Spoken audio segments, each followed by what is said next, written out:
Hello everyone, it is Joe here from OmniPoke, the channel that brings you guys everything Pokemon. Today we're re-reviewing my Team Up set review.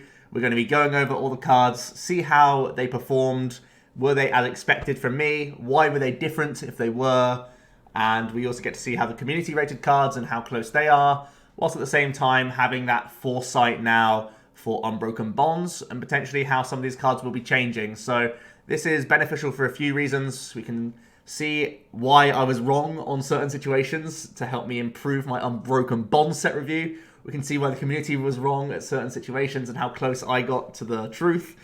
We can have that foresight of Unbroken Bonds, and it's a lot of fun as well. So let's jump straight into it. First of all, looking at the ratings, obviously my face is covering up the 4-star part, but we'll just quickly go over it. This is the rating that you can see in the top right corner from me, based on current standard format with a little bit of consideration for expanded.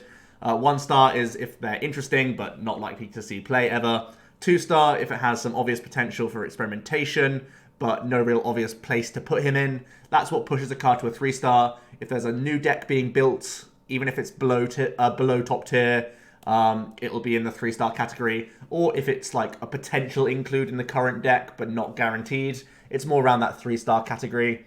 4 star is where it will certainly see play and have a notable impact on new decks or adapting current archetypes, and 5 stars are for the key players in the game for top tier archetypes or cards which see play across a number of decks as a staple. So keep that in mind as we go through the ratings. This is the criteria that we use. So there's also the community majority rating, as I mentioned. Look in this area of the screen to see what the community rated these cards. This is something that's actually ongoing right now for the Unbroken Bonds set. I would love it if you guys could weigh in and get your opinions of Unbroken Bonds. I'll put the link in the description for this little Google Doc where you can rate all the Unbroken Bonds cards that I'll be putting into my set review.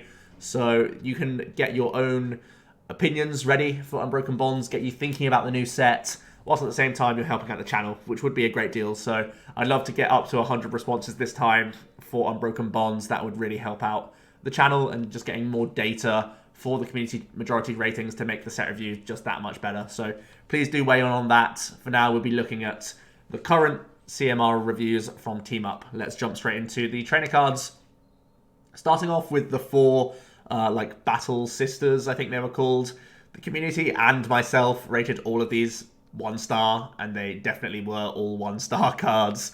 There was the big payoff of getting the crazy 12 card Max Elixir shenanigans. Never really worked out, obviously too clunky to get all these sisters in your hand just to discard them. And there was some talk of like Rayquaza hats right at the start of Team Up. I never believed it, didn't even like profile it once. I knew it was hot garbage, and that turned out to be the case. So yeah, big fat nose for these 4 sisters. Moving on to Bill's analysis, I rated this 3 star, above the community by a little bit, but still below his overall potential. You'll notice on the screen I was talking about his comparison to Trainer's Mail, his comparison to Alolan Ninetales at the time. I was saying that there was potential to help dig out fossil cards. Obviously there were fossils coming out in this set, the Omastar and the Kabutops. So this was going to be potentially the engine to make fossils work a lot better, to help you find unidentified fossils. I was also thinking about its potential at grabbing, tool cards or adventure bags for tool drop, beast rings for Bucephalon and Buzzwole, and maybe picking out some key item cards in lightning decks. Turns out none of that kind of worked out. Bill's analysis was thrown to the side by all of the things I was suggesting. Obviously fossils and tool drop didn't work out. The beast ring decks didn't go for this either. It was more so found in stage 2 decks like Charizard and Blastoise, Wailord, Articuno, where you can help dig out some ball search cards or some rare candies, which is a big deal for you. But most of the time, where Bill saw success was as a 4-of copy in mill decks. The Hooper, Regigigas, Vileplume decks. Love playing 4 copies of this guy. It can help you dig through your deck. You're obviously only playing like 3 or so energy cards, so you have a lot of outs to hit with this Bill. You're looking to try and improve your Steven's Resolve odds for like turn 2, whilst at the same time getting you some instant response actions at times. You can get yourself instant max potions, instant hammers, and instant ball search cards as well. So you're much less vulnerable to let loose in the initial phases. You can get yourself rolling, and you just find Steven's Resolve that much more quickly as well. So Bill's Analysis, possibly a 4-star card because of its applications in Mill, which although aren't really top tier decks, they have seen a lot of success in this format. And there's been enough success for me to call Bill's Analysis currently a 4-star card. Going forward, there aren't that many more Stage 2 decks coming out. There's potentially a push towards Nidoqueen decks because the triple boost energy coming out on Unbroken Bonds. So there's maybe a little bit of wiggle room for Bills going into that sort of archetype. Outside of that, I think just more Mill is where we'll see Bill. And unfortunately, I think Mill might be in a slightly worse place when all the fire stuff comes out because Welder gives the fire deck so much energy, acceleration, it's going to be difficult to control them. So bear in mind, Mill might be on the decline from Unbroken Bonds release. But I've been saying that for a while. I thought Team Up was going to be the end of Mill because of all the Pikarom decks. Pikarom does body Mill, but people are still playing Mill because there's enough Zapdos and Zoroark out there that they can still win games. So I'm saying Mill might decrease because of the fire support coming out, but that's not the final tale, as we always know. Keep an eye out for Bills, though, if you're a Mill player. Onto Brock's Grit. I rated this a little bit lower than the community at a 2-star. I think that is fair. You could even potentially argue this is a 1-star card. Brock's Grit has only ever seen play really recently in the likes of Sylveon. As I mentioned on screen, glad I did catch this. It combines with Lusamine to try and go infinite. At the time, I was talking about Shock Lock, Weed Out combinations. That's where Brock's Grit was initially seen previously alongside Lusamine. And Sylveon decks are using it so that they can go infinite as well. Usually just a one-off, but obviously you can Lusamine it back. I notably talked about how Stretcher and Recycle System are better solutions to your problem most of the time. I also mentioned Rayquaza as an option. Turbo Ray gaining a few cards from Team Up, like the Grass Shaymin, potentially gave this some clout. But as we know, Rayquaza has pretty much flopped since Team Up was released. Too slow compared to the likes of Pikarom. It just has too many toys available to it. But it's just more consistent than Ray these days. So notably, no real home for Brock. You could argue that he's still a 2-star. You could argue that he's a 1-star. But overall, not too far away on the Brock there. Erika's Hospitality, I rated it a 4-star card. I think that's the fair place to put this guy. Or girl, I guess. The card itself is seeing play in the likes of Blacephalon. It is seeing play in the likes of Pikarom. Sometimes even Zapdos play one copy. But that's the key note here. It's normally a 1 or 2 of copy in decks. Erika being that 8th, 9th, or 10th supporter you add into your deck. I definitely noted that during the video. You can see the cards that I am putting against her right now. I was saying that these 4 cards were kind of competition for Erika rather than the likes of Lily and Cynthia. They were always going to be the 4 and 3 ofs in decks. Erika being the 1 or 2 of extra copies just to help you get over the line and give yourself an extra supporter here and there. So I believe, even though Erika is seeing play across a number of archetypes, it's not a staple, and if it is entering decks, it's as a 1 of. So I believe I'm right on the 4-star, but the community also acknowledging that it's a very strong card. I think the reason why I'm more edging on the side of the 4-star is that when this card was released, everyone thought it was an instant 4 of index. That's why it got the 5-star from the community. People were saying it instantly goes in as a 5-star card, and I'm more edging on the side of, yes, some of these Pikarom decks, some of these Blacephalon decks do play it, but it's by no means a staple, and if it is in the build, it's as a 1 or 2 count at most. Ingo and Emmet, I gave a 3-star rating. I should have seen this coming, really, but it ended up being much worse. Sightseer was kind of the indication that this wouldn't see play. When Sightseer came out in Lost Thunder, it was hyped and flopped, and then Ingo and Emmet comes along. Very similar approach that it has, similar discard synergy, similar amount of draw cards. You have that extra information of looking at the top of your deck and then putting it back to maybe give yourself 6 draw cards, really, by looking at a card. If it's an out, you take that out. If it's not, you go from the bottom of the deck instead. But it hasn't really done much. There is discard synergy in the format. Even then, it's not seeing play. So Ingo and Emmet goes back down to a 1-star card. Not seeing a lot of play right now. And I think it'll continue to not see play. We just have other better supporters right now. Jasmine is a 2-star card. Well, it was a 2-star card, in my opinion. The community rated it a little bit higher. I think Jasmine is not a bad card at all. It's just in a world where metal decks are not succeeding. We know that the Tool Drop deck is not playing this card right now, and no other metal deck really exists in Standard. I think the metal decks coming out from Unbroken Bonds are going to be like Lucario Melmetal, which won't play the Jasmine either, because that's just a basic kind of attacking deck. So I don't see a home for Jasmine in the future either. You could debatably put her down to a 1-star, similar to Brock, really, where it's like, it hasn't really seen play, but the potential's still there for it to be strong. So if Metal does arise, it'll be much stronger. Obviously, Metal could come up as a counter card to Gardevoir Sylveon, so that might be the only clinging hope that Doublade has to maybe be an answer to Guardy Sylveon coming out of Unbroken Bonds. So I'm tentatively going to continue to give this a 2-star.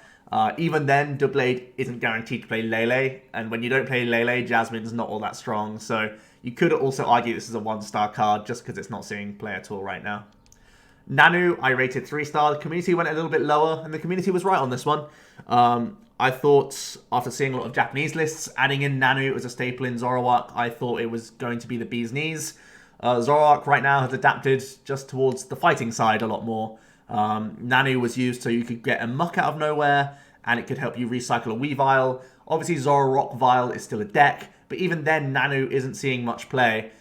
Essentially, this is one of these cards that on paper seemed much more viable than it actually was. It actually does throw me back to Ninja Boy now. At the time, Ninja Boy was a very hyped card when we first saw it, and then it just became a niche card that only exactly worked in Vileplume wall decks.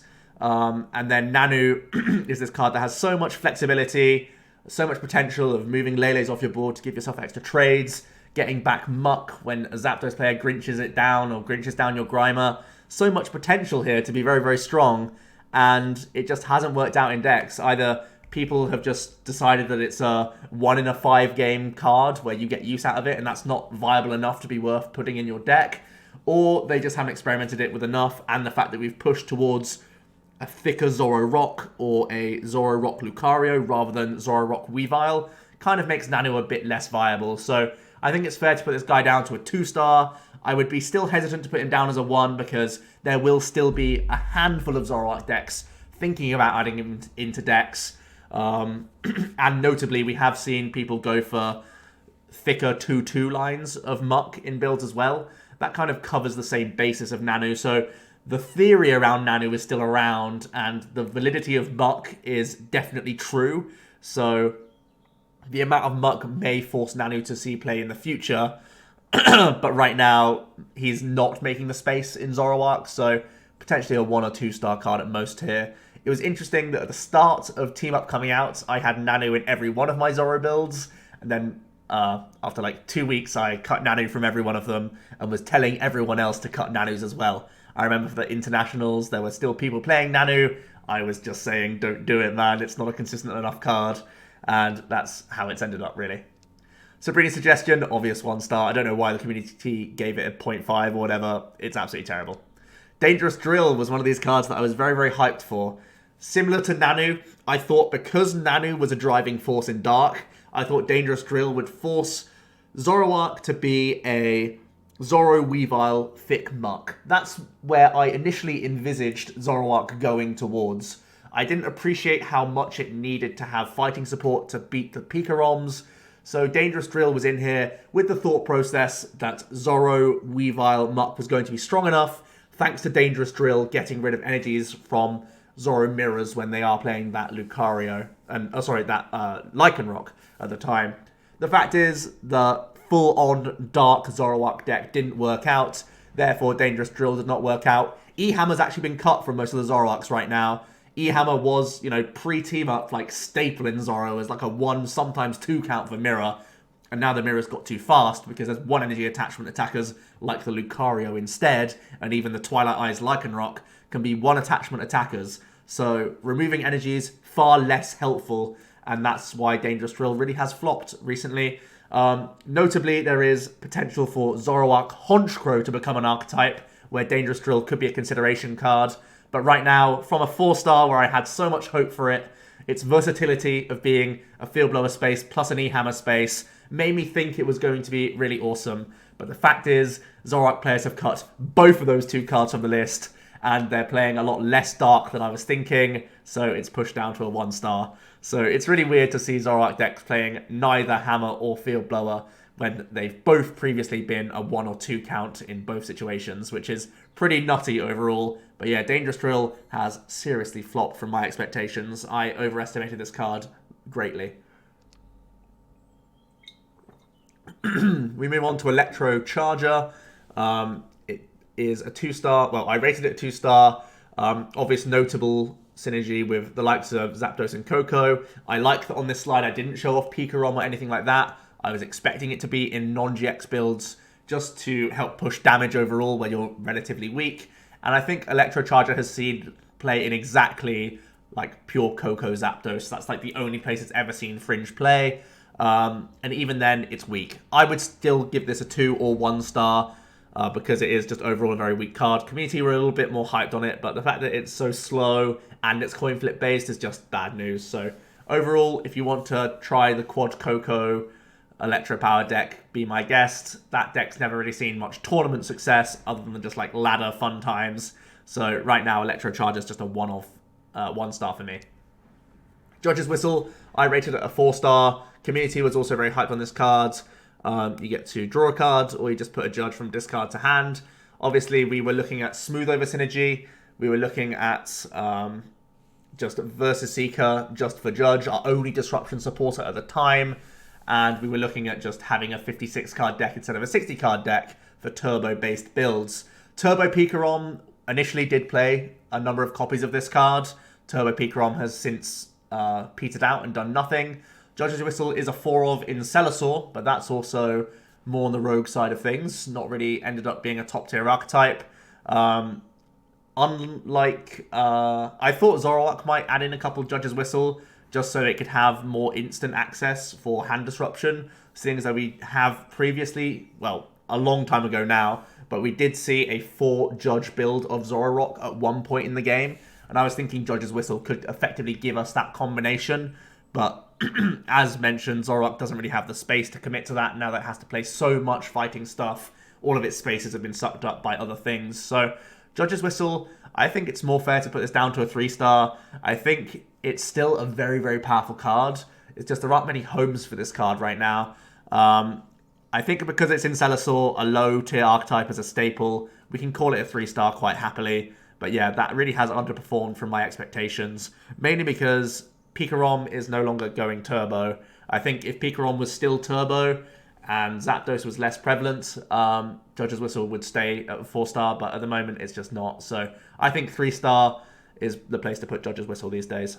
Notably, I don't think much changes with Whistle. I don't think any full turbo decks come out from the new set.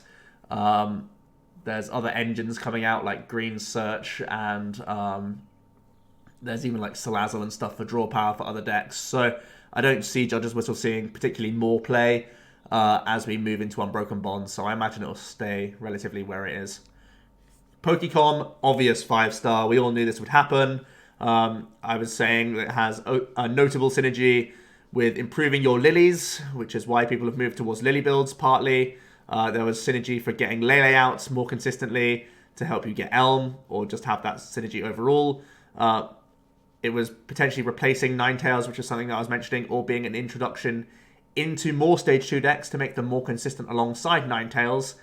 So that's always very cool. And I had the small mini synergies of putting in Dragon Pokemon so that you can lance them back out, or putting in Jump Bluffs for Lost March. Lost March, obviously one of those team-up decks that people were very hyped on until we realized that Ultra Squids was much stronger thanks to Viridian Forest, which pretty much is an auto-loss for Jump Bluff. As well as Zapdos being a hard matchup for it. So people were hyped on Lost March coming into Team Up. That's why it's kind of on the screen, even though it is just a small synergy there. But yeah, Pokecom, obvious 5-star card. Not much more to say about that. It'll continue to be a 5-star card. It's still incredible in Zoroark, 3 or 4 of in most of those builds. There'll be potentially more evolution decks coming out as well with the triple boost energy, which is very powerful.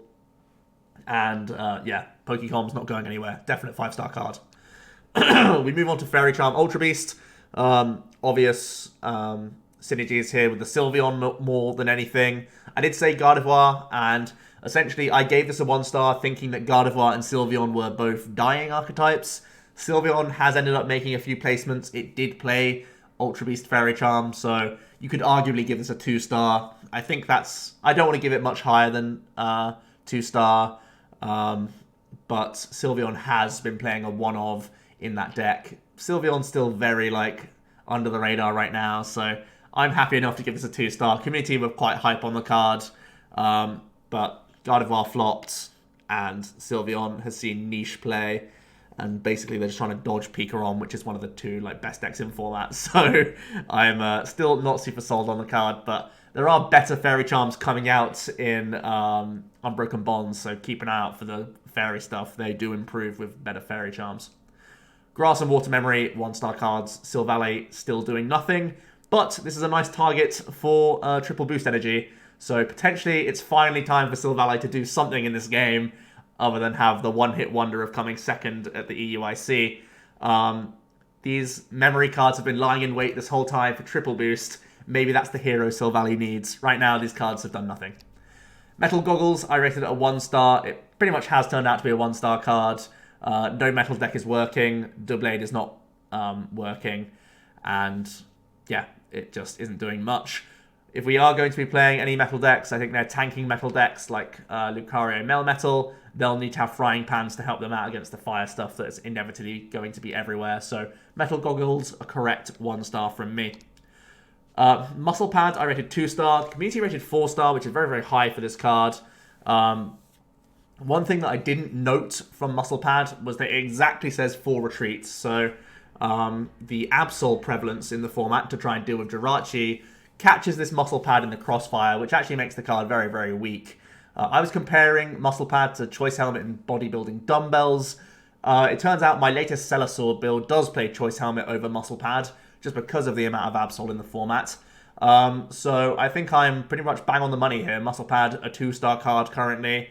There are more tanky cards coming out in the new set, but I imagine the likes of Choice Helmet and Frying Pan will be the better choices over Muscle Pad, just because of the amount of Absol in formats. So I think we're pretty spot on with Muscle Pad overall, and obviously the cards that I've put on screen are the targets to use this card with. Celosaur, the main one. Magikarp Wailord hasn't really added it into the Blastoise or the Quagnags just because there's not much space. The attacking Steelix deck hasn't pushed on much in the team-up meta just because we have more heavy-hitting lightning stuff. Wailord, similar story, hasn't really done much. So Muscle Pad, just at a 2, maybe even a 1-star card. I'll keep it at 2 just for its experimentation in Celosaur. Black Market Prism Star, I gave a 4-star, and as did the community. Again, I'll say same thing with Nanu, same thing with Drill. I thought this was another card pushing a Zoro Weavile base build. Heavy, heavy Weavile, making things, force the opponent to have counter stadiums, force the opponent to have Guzmas. Unfortunately, thanks to Thunder Mountain, there was already so many reasons for people to play a higher number of counter stadiums, and everyone's playing very high Guzma. Zapdos is Guzma.deck, basically. So people get around Black Market all too easily. I think one thing that I didn't note on the slide is its synergy with Limitation Sableye. So that's something that I did miss, but it's something that could be very awkward for some stalling decks.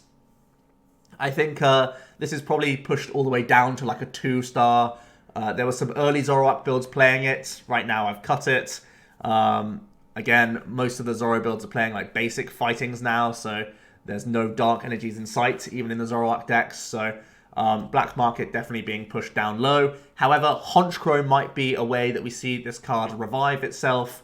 Honchkrow can stop the opponent putting in stadium cards with his own ability, and it does require dark energy as part of its attack cost. So a heavy Honchkrow build might be taking full advantage of Black Market Prism, and there's still some definite power behind this card, so do bear in mind it may be back with a vengeance soon. Currently though, probably just a 2-star card. Lavender Town, obvious 1-star, not much to say there. Viridian Forest is probably the card that I got most wrong from this set. I initially said this was a 3-star card as a potential option in the likes of Malamar, Eggs, and Clowns. My biggest issues at the time was Malamar was playing, what's it even called? Altar of the Moon. Alolan Eggs was playing Shrine, and Blacephalon was playing Ultra Space and Heat Factory. That was the biggest thing. I said, Viridian Forest is good, but it may not push these other ones aside. Turns out it does, because it's definitely good enough. It's absolutely insane in Malamar. Can't believe I didn't give this a 5-star alone for its potential in Malamar. Obviously, it's still not in Blounds, and it's not really in Eggs. I mean, Eggs is kind of like a rogue deck anyway, and it's like sometimes a 2-of in Eggs. But for Malamar alone, it's like completely blown the archetype out the water. It's so much better now. Ultra Squids gets pushed to like maybe a top tier archetype, at least like top of tier 2. It's kind of like in the big 5 decks right now. So Viridian Forest having that insane combo with Malamar, brushing Ultra of the Moon aside so easily was incredible. Also, it ended up seeing play in Zoro Rock, of all things. Who would have seen that coming? I don't think anyone saw that coming. But yeah, it's found its way into Zoro Rock. It's found its way into some Pika ROMs, even into some Zapdos builds that are splashing in fighting energies. There's so much synergy here with a lot of different archetypes. So it's an easy 5-star card. One of the best cards in the set, actually. It's probably like in the top 5 or 6 cards in the set now. Just an incredible card. We'll continue to see a whole bunch of play. Digging out more energies is obviously incredible. And yeah, just really, really powerful stadium card overall. Definite 5-star card. I remember making the set review, and then even when I did the like impact of team up, I was already on Viridian hype from then on. So like this is the lowest I rated it, and then as I continued to build decks and continue to test team up, it just went way up and up and up and up, and Viridian Forest became like a staple card in a bunch of different decks. Really, really strong card. Easy 5-star these days. Wonder Labyrinth Prism Star was a stadium that I gave 5-star at the time, and it has not worked out as imagined. Zoro Control does play this, and Gramble does play this. Gramble obviously much, much worse now that Alolan Muck is as prevalent as it is. Gardevoir has flopped. Sylveon plays this, but again, that's kind of a niche deck right now. So I think for its tech ability, I think I still got to give this like somewhere between like a 2 and 3 star. I don't think it gets pushed all the way down to a 1. I think 3 stars is a fair place to put it. And also, there's the Gardevoir and Sylveon Tag Team GX coming out from this set, which will definitely be playing Wonder Lab, and that's a scary card to deal with. So, similar to Black Market, there's an extra card in the new set pushing these 2 Prism Star Stadiums to see their overall potential that we foresaw to begin with, but overall hasn't seen come to fruition. So, overestimated this card, but it is being pushed down to a 3-star currently, but might end up being much better in the future. So, that's the trainers out of the way. Let's move on to the Pokemon. Beedrill. For some reason, people rated this card. Why on earth would you rate this card? It's awful, as we all know. Celebi and Venuaur Tag Team. I rated 4-star. I was pretty hype on this card. Community's more close to the truth here. I think everyone else saw Blounds being stronger than it was. And Celesaur still had that clunk factor behind it, and it never really saw play. Notably, Tord Reklev tried to push this archetype with a really interesting Jirachi build with 4 Guzma and 4 Rope pre-AUIC, but that never really came to fruition. I think the amount of Ultra Necrozma early in the format kind of killed Celesaur early, and then people never picked it up since. Notably, this deck is strong if the meta is very closely knit towards Zoroark and Zapdos. I actually took this randomly to a challenge the other day and won just because it was basically a field full of Zoroark and Zapdos. So this archetype is tanky and strong at what it does. People have been getting close to the right build, and I think it will die once Unbroken Bonds comes out, because it's weak to fire, and that just kills it. So yeah, probably push down to a 3-star, and post Unbroken Bonds down to a 0-star. So yeah. Parasect, obvious 1-star. Shaymin Prism Star, gave a 3-star. It has obvious synergy with a few cards in here. Rayquaza obviously has flopped. That's kind of the biggest reason why this card isn't seeing play. Shining Genesect Venusaur, and that's actually an archetype that I profiled just the other day, and it's a star player in that deck, but it is a rogue, and it's not all that strong. So notably, Shaymin Prism Star was actually played as a one-of in Celesaur as well, from one of the successful builds. Overall, I would put this at a 2-star card right now. There isn't much grass synergy from the new set, so I don't see a huge reason why this would change too much. It's one of these cards that is just very strong in a vacuum, Just there's no home for it right now, so gonna have to push it down to a 2-star card. Charizard, I rated 1 star. I think it's much more close to a 3-star card. This card basically has been carried on the back of Jirachi. You could be using Zapdos and winning games, or you could be using Charizard and trying to win games. That's basically how I see it. Jirachi really does show how strong it is when it can support an archetype like this on its back. At the end of the day, Charizard does a lot of damage, and damage wins games sometimes. Its own ability is reasonable. Obviously, putting it down to 130 hit points is detrimental sometimes, so something to bear in mind. But yeah, Charizard gets a lot of fire support coming out on Unbroken Bonds, so it's a card to revisit. Maybe Charizard with a Salazzle engine, maybe Charizard with a Welder engine to push its damage even more. This could be a really interesting non-GX archetype going into the fire set, so keep an eye out for Charizard. Probably push to a 3-star, maybe even higher with Unbroken Bonds. Moltres, I rated 2-star. I really shouldn't have. Yeah, it didn't work. It's bad. 1 star. Ninetales, 1 star. It didn't work out in Blacephalon. That was its only hope. And yeah, I think notably, once again, we have Fire Crystal, Welder, so much more fire support in the new set. We could essentially make a non-GX Zoroark by having Salazzle Ninetales. You can have the Bloodthirsty Eyes and the Trade in 2 non-GX fire Pokemon, so that might be fun to experiment with. Ninetales, 1 star for now, maybe push to a 2-star thanks to all the fire stuff coming out. Articuno, rightfully rated 3 stars. It's in both these decks. That's pretty much it. Articuno, really strong. Water's a good type to be going into the next set as well, because fire's so good. So Articuno, currently a 3-star. Both these decks are on the rogue side, not top tier to say the least. But yeah, fun archetypes nonetheless, and Articuno is a driving factor at keeping them relevant right now. So easy 3-star card for me. Blastoise, I rated 1 star. I think it's more easily a 2-star card for exactly the Wailord Articuno-based deck. Maybe even a 3-star if you want to call that a real deck. It's still on the rogue side, so I would give it 2-star for its synergy with that deck, because it's still seeing some like fun experimentation. Worth noting, there's a Blastoise GX coming out in the Unbroken Bonds set, and water typing is once again a good one to be. So this Blastoise may get pushed up to like a 3-star as well. So it looks like the community would bang on this one. Gyarados rated 3 stars. I think the archetype is still bad, so let's push it down to a 2-star. The community was like pretty much the same. I was basically saying it's one of these awkward build-around type cards, similar to Alolan Eggs and Gramble, where the payoff can be big damage, or in Eggs' case, big hit points to be awkward as a non-GX, and the cost is playing a really awkward deck. That turned out to be the case. It's very bricky. There's a lot of let loose in the format, therefore Gyarados just loses games sometimes. Zapdos is very strong against it as well, as I found, especially if they run Zebstrika, because Zebstrika can Electropower and hit these for weakness as well, as just grinching Magikarps every single turn and getting ahead of them in the race. So I think Gyarados is pretty bad overall, probably just a 2-star card. Notably, it's good against fire stuff, so hooray! It also gains Green Search as well, as additional strong search for the deck.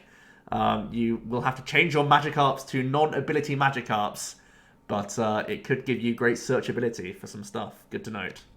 Magikarp and Wailord Tag Team, I rated 2-star. I think possibly rated 3-star overall. Community was pretty high on this card. Obviously, it's best in Expanded, where Articuno is insane, and he is the dark ruler of the format. He's very, very strong. But in Standard, it's really only the Articuno Wailord type deck, or the Quagnag. At the same time, though, he's a big finisher. He's the reason why we play the Articuno and the Quagnag. Like, he's the driving factor. So, potential 3-star card for this guy, because he's the driving force of the lower tier archetypes, really, at this point. Ampharos GX, easy 1-star. Why did anyone rate this card good? Electrode, easy 1-star. Galvantula, easy 1-star. I was a believer of this card, but no. Tapu Koko Prism Star, easy 5. No questions asked. Pikarom, easy 5. No questions asked. Zapdos, easy 5. No questions asked. Community, what are you doing? Bediff. Alolan Marowak, easy 1-star, no questions. Cosmog, yeah. Solgaleo is doing nothing. Gengar and Mimikyu tag team, 2 stars was what I rated it. I think this is unfortunately pushed up to a 3 stars. I'm still not a fan of this card, and I still don't play it in my own Malamars, but other people do. And Horror House can give you some wacky turns to just take tempo on your side because your opponent can't do anything.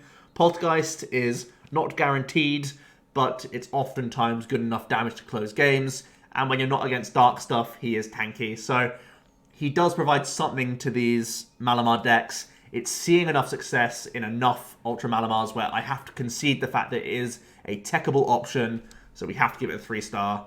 I would never play it, though. Mr. Mime, I think this has ended up as a 1-star card, actually. Zoroark plays Muck, and lots of it, and Zoroark's the only deck that plays Acerola, so 1-star for Mr. Mime, instantly countered. Nidoqueen, I rated it as a 3-star. I think at the moment it's done pretty much nothing, so it has to be down to a 1. But I'm crossing my fingers that triple boost energy brings back Nidoqueen. I'm so ready to play Swampert Meganium, triple boost energy Nidoqueen. I'm so ready. Make it happen. Yes, that deck's going to be good, I promise. For now, though, 1-star. Kabutops, 1-star. Community was a little bit more hype on it. Its ability is very strong. People tried to make some locking style things. I tried my best to push it as best I could. Talked about the Fossil synergy, talked about Meganium synergy, talked about Lycanroc synergy. In the end, none of it worked. 1-star for Kabutops. Fossils are still really ugly to get into play. Lycanroc GX. I only rated 2 stars.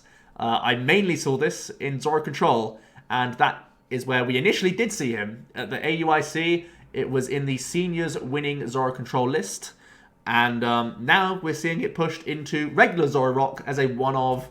I think I did underestimate Accelerock. Just being 120 is good enough to one-shot Pikarom without damage modifiers, and that gives you space in Zoroark to cut Kukui and Choice Band in certain situations, to have more Bull Search cards, which is very awesome for you, whilst Twilight Eyes and Splintered Shards GX, I think it is called in English, they are good attacking options, and the ability can be destructive in random spots. So, underrated this card, 3-star. I think the biggest reason why this is good is because it evolves from a Rockruff, and Bloodthirsty Eyes is already very good in Zoroark.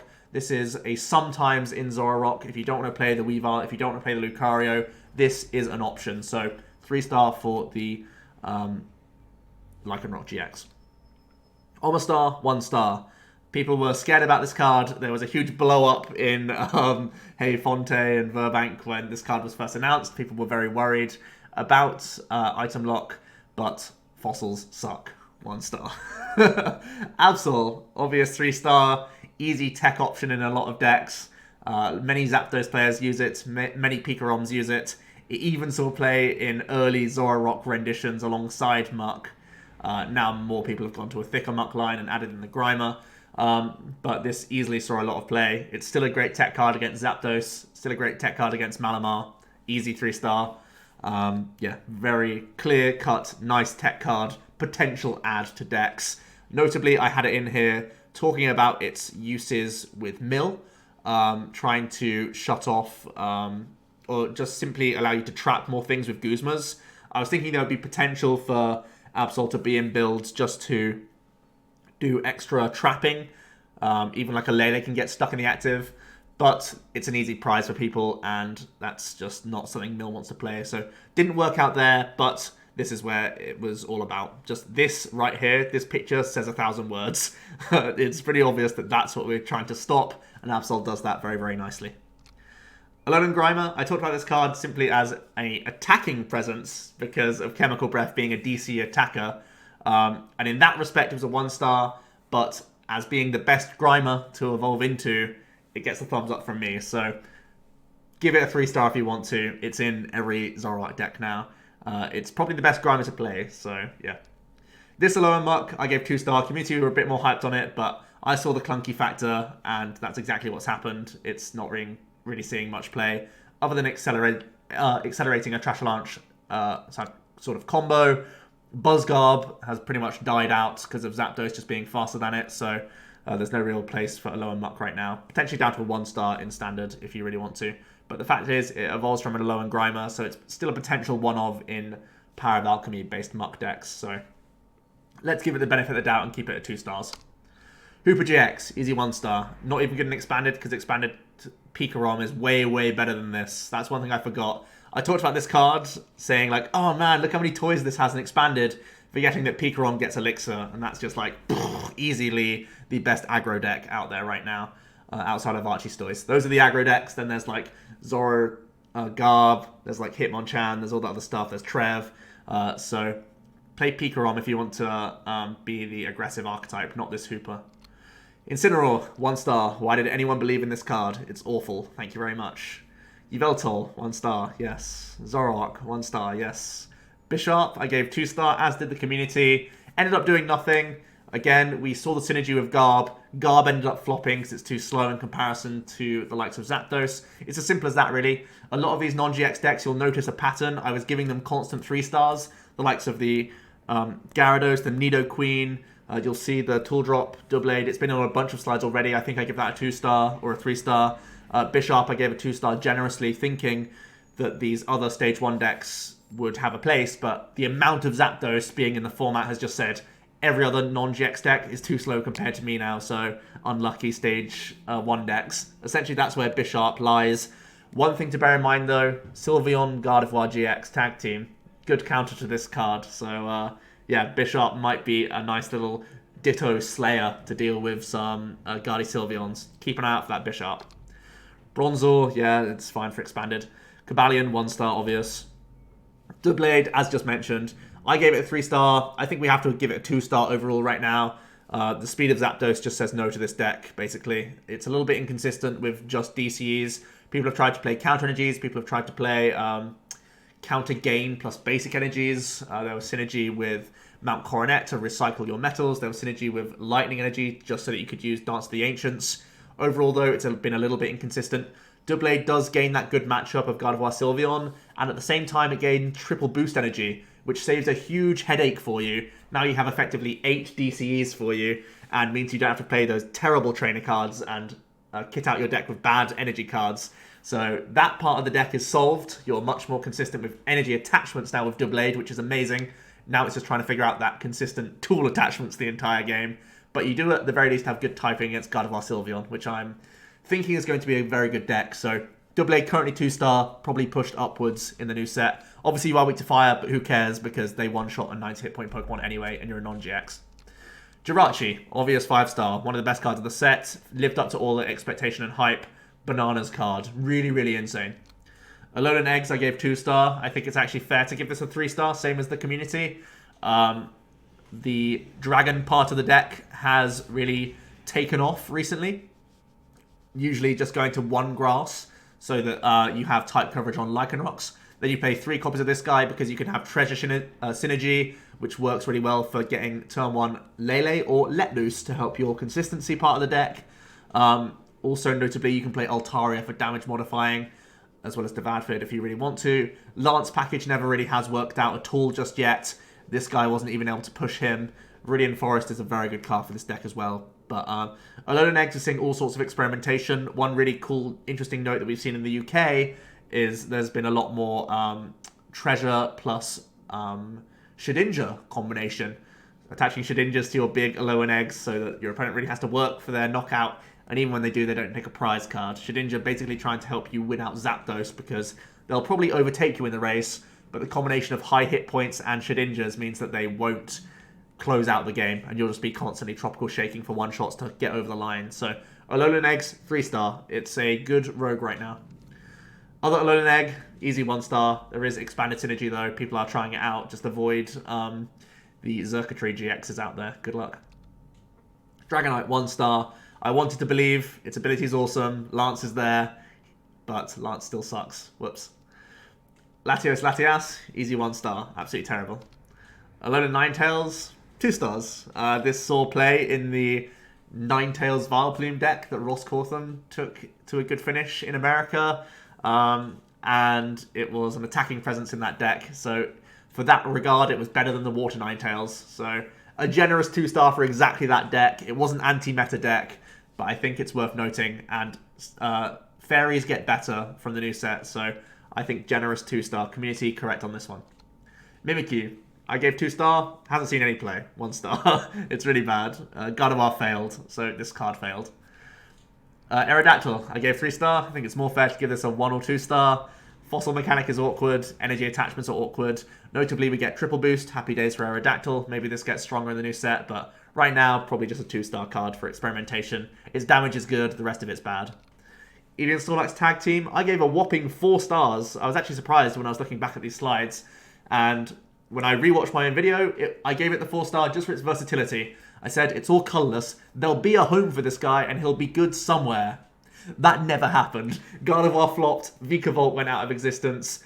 Quagsire doesn't really play this. It could play it as a 1 copy. Malamar doesn't play this because it's too slow. And the DCU build isn't as good as the Ultra build because you need to have Ultra in the deck for mirror matches.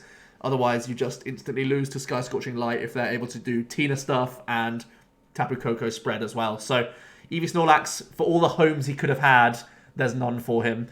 So that's a real shame. I think we have to push him down to a 2-star. He's really doing badly. I think just the amount of fighting in the format is a death sentence for Eevee Snorlax. Ultra Beast Zapdos, Zoroark Cario, and even like Zapdos Lycanroc and Zapdos Lucario. There's too much fighting around. That symbol at the bottom left corner is just a death sentence for the card. So yeah, down to a 2-star. Sorry, Eevee Snorlax. I still believe in you, but your weakness just sucks so bad. Farfetch'd, easy 1-star. Persian, I think 2-star. It has seen play in more recent Zoroark lists, actually, as a response to Mill. Notably in Bolzano's SPE, it got a top 8 finish. And I think it's an easy 2-star now. And there's a Persian GX coming out in the new set as well. So potentially push to a 3-star card as a tech option if you're already playing that. Because this gives you instant help against breaking Lusamine loops. And yeah, that's pretty cool. So Persian up to a 2-star, maybe even a 3-star in the future. Pidgeotto, I gave a whopping 4-star. Community was correct at giving this a 2-star. You could even call this a 1-star card. Its hit points is just way too low. Jolteon is too good in the format and will prey on this very, very easily. Zapdos will prey on it very, very easily. We need to have chunkier tech Pokemon in play for consistency. Obviously, the sort of decks we were thinking about, Lost March was potentially teching it in, Gyarados and Nidoqueen, all of these things flopped, so there's no home for Pidgeotto, and its hit points really does suck when it's weak to Lightning, and Jolteon's prevalent. Yeah, it's just too fragile. So down to a 1-star. I think this is the lowest I've ever put an ability like this. This ability is so good. 1-star.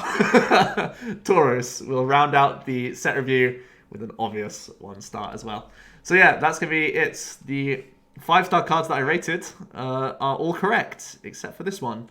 And you can replace this stadium with the other stadium, Viridian Forest. So overall, I think I was pretty close. A lot of interesting developments there. There are a few blunders along the way, but hopefully that was fun viewing. You can see how close I got to the community ratings. And I think I've picked up a few little tricks for the new set review to see how close I can be for that one. So it's going to be my mission to get even closer this time on the ratings to see if we can do this again next time. And I can be much happier with how close I got. But yeah, that was interesting. Good fun. Hope you did enjoy the review. A lot of it was bang on the money. So I'm happy with that. We're aiming to be the best set review out there. That's what we're trying to do. I think I'm getting close now, and I think we at least beat the community overall, which is at least something. So yeah, do get involved in the community review for Unbroken Bonds, and you can be part of the next set review. Hope you enjoy, guys, and that's it for today. Cheers.